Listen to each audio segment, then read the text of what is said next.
اس میں 36 بندے غیر حاضر تھے۔ آپ کو کیا لگتا ہے یہ ایسے غیر حاضر ہو گئے؟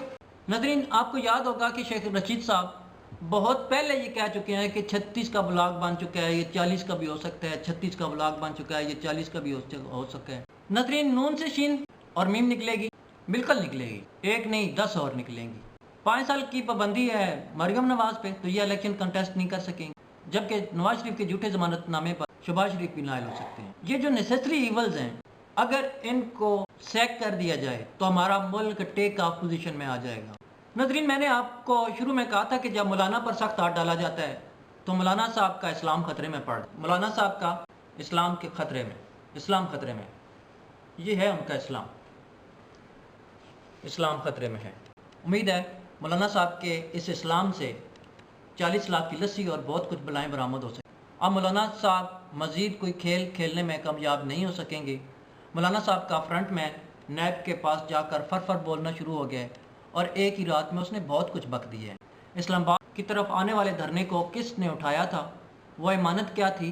اپنی طرف سے مولانا نے بڑی چال چلی تھی، زمانہ بڑا تیز ہے، زمانہ اس کے ساتھ چال چل گیا۔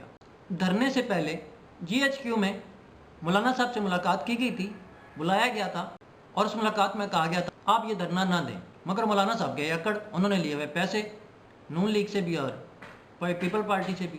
اسے نون لیگ اور پیپل پارٹی کو کیا فائدہ ہوا؟ زرداری اور فریال ترپور کی ضمانتیں ہوں گی اور نواز شریف کو باہر بھیج دیا گیا۔ اور جب جہانگیر ترین اور چودھری شجاعت مولانا سے مذاکرات کر رہے تھے تو ان مذاکرات میں ایک امانت کا ذکر ہوا ہے جو بار بار مولانا صاحب اس کا ذکر کرتے ہیں کہ امانت ہے، ایک امانت ہے، تو وہ امانت بھی آج اب اس میں خیانت کر دی گئی ہے۔ وہ سب کو پتہ چل گیا کہ وہ امانت کیا تھی۔ وہ امانت یہ تھی کہ جتنی بھی اتحادی جماعتیں ہیں، چودھری شجاعت ہو گئے اور کاف لیگ ہوگی اور اس کے علاوہ جتنی بھی MQM اور دوسری تیسری جو جس کے سہارے پر یہ حکومت چل رہی ہے، وہ حکومت سے الگ ہو جائیں گے اور حکومت خود اپنے ہی زور پہ گر جائے گی، مگر ابھی تک یہ ممکن نہیں ہو سکتا۔ ناظرین، کچھ جگادری صحافیوں نے اس وقت ہائپ کریٹ کر دی تھی کہ مولانا صاحب لاہور پہنچے تو حکومت گر جائے گی، پھر کہا اسلام آباد پہنچے تو حکومت گر جائے گی، پھر شروع ہو گئے مولانا صاحب کو پمپ کرنے کے لیے اچھی خاصی صحافیوں نے ہوا بھری، مولانا صاحب ڈی چوک تو جائیں گے، مولانا صاحب ڈی چوک تو جائیں گے۔ ڈی چوک گئے تو حکومت گر گئی، یہ حکومت گئی، وہ حکومت گئی، اور پھر ایک اور ہائپ کریٹ کی گئی کہ مولانا صاحب کسی کے اشارے پر آئے ہیں، جبکہ اب پتہ چل رہا ہے کہ معاملات بالکل مختلف تھے۔ اس وقت جو مولانا صاحب کھیل کھیل رہے ہیں وہ ہے مذہب کی آڑ۔ مذہب کی آڑ میں مولانا صاحب ایسے توڑ موڑ کے مذہب کے بیان کر رہے ہیں، اپنے فالورز کو یہ بتانے کی کوشش کر رہے ہیں کہ ہم جہاد کر رہے ہیں۔ میں لعنت بھیجتا ہوں ایسے مولانا پر، ایسے علماء پر جو اسلام کی غلط تشریحات کرتے ہیں، عوام کو بے وقوف بناتے ہیں۔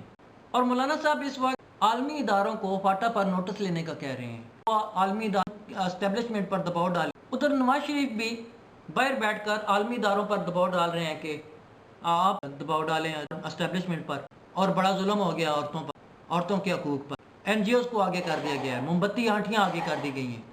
وہ جو کہتے تھے میرا جسم میری مرضی، وہ بھی اب کھمبیوں کی طرح نکل کے آ گئی ہیں، جیسے برسات کے مینڈک نکلتے ہیں ایسے نکل کے آ گئی۔ جیسے ہی مولانا کا اسلام خطرے میں پڑا، مولانا نے آرمی چیف کو دھمکیاں لگانا شروع کر دی اور یہ بتانے کی کوشش کر رہے ہیں کہ میں اس قدر سینئر ہوں گے، جب آرمی چیف کیپٹن تھے اس وقت میں MNA تھا، یہ کوئی کوالیفیکیشن نہیں ہے، آپ MNA تھے کہ آپ اپنے والد کی وجہ سے MNA تھے۔ مولانا صاحب مزید دھمکیاں دے رہے ہیں کہ میرے پاس بھی بتانے کو بہت کچھ ہے۔ تو مولانا صاحب بتائیں نا، آپ مولانا ہیں، آپ کے انڈر بہت ہزاروں علماء ہیں، تو آپ کی مذہبی ذمہ داری بھی بنتی ہے کہ عوام کے سامنے کچھ چھپا کر نہ رکھیں، عوام کو بے وقوف مت بنائیں، عوام کو دھوکہ مت دیں۔ یہ آپ کا ایک طرح سے دھوکہ ہے عوام کے ساتھ جو آپ چھپا کے بیٹھے ہوئے ہیں۔ اور کیوں چھپا کے بیٹھے ہوئے ہیں؟ ناظرین، 3 چیزیں ہوتی ہیں: ایکشن، ری ایکشن اور رسپانس۔ اس وقت جو مولانا صاحب کر رہے ہیں وہ ری ایکٹ کر رہے ہیں، ری ایکشن دے رہے ہیں، اور ری ایکشن کبھی سوچ سمجھ کے نہیں ہوتا، یہ اچانک ہوتا ہے۔ جیسے آپ کے آگے کوئی گاڑی کے آگے کوئی بندہ آ جائے تو آپ اچانک بریک لگا دیتے ہیں، وہ آپ چاہتے نہیں ہوتے، لگا دیتے ہیں، لگ جاتی ہے۔ جیسے ہی آپ کے کان پہ مکھی بیٹھتی ہے تو آپ اچانک یوں ری ایکشن دیتے ہیں، جبکہ رسپانس بہت سوچ سمجھ کے ہوتا ہے۔ ناظرین، جب یہ خفیہ ملاقاتیں کرتے ہیں تو اس کے اوپر بہت کچھ سوچا سمجھا جاتا ہے، پھر رسپانس دیا جاتا ہے. ایسے نہیں ہوتا. تو آپ سے گزارش ہے کہ اپنے حواس خمسہ کو قائم رکھیں، ان کو جگا کر رکھیں اور ان اشاروں کو سمجھیں جو یہ ہمارے جمہوریت کے علم بردار پارلیمنٹ کی کسٹوڈین دے رہے ہیں ہمیں. ان اشاروں میں بہت کچھ ہے.